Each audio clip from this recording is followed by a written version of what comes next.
দর্শক, আজকে আমরা এমপেহাতিভ সম্পর্কে শিখব। এমপেহাতিভ কি? এমপেহাতিভ হচ্ছে এক ধরনের মোড। এটা ব্যবহার করা হয় কোনো কমান্ড দেওয়ার জন্য, কোনো অ্যাডভাইস দেওয়ার জন্য অথবা কোনো রিকোয়েস্ট করার জন্য।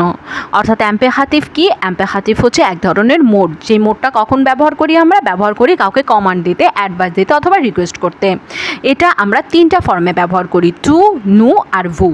এই টু, নু আর ভু ছাড়া কিন্তু আমরা এমপেহাতিভ ব্যবহার করি না। যেমন দর্শক নিচে লক্ষ্য করুন, এক্সাম্পল পাহলে।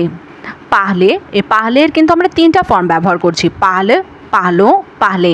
আবার ফেখ, ফেখেরও তিনটা ফর্ম আমরা ব্যবহার করছি, ফে, ফোজো, ফেত। মূলত প্রেজেন্ট ইনডিফিনিট টেন্সের মতোই আমরা এটার কনজুগেশন করে থাকি। অর্থাৎ আমরা প্রেজেন্ট টেন্সে যেভাবে কনজুগেট করি যে কোনো একটা ভার্বকে, ঠিক সেভাবেই কিন্তু আমরা এটার কনজুগেশন করে থাকি। তবে এক্ষেত্রে কি হয়, কখনই আমরা প্রোনাউন যোগ করি না, অর্থাৎ সাবজেক্ট প্রোনাউন আমরা যোগ করি না। এখন সাবজেক্ট প্রোনাউন কি কি? সাবজেক্ট প্রোনাউন হচ্ছে জো, টু, নু, ভু, এগুলো। হ্যাঁ, এগুলো আমরা সাথে যোগ করি না।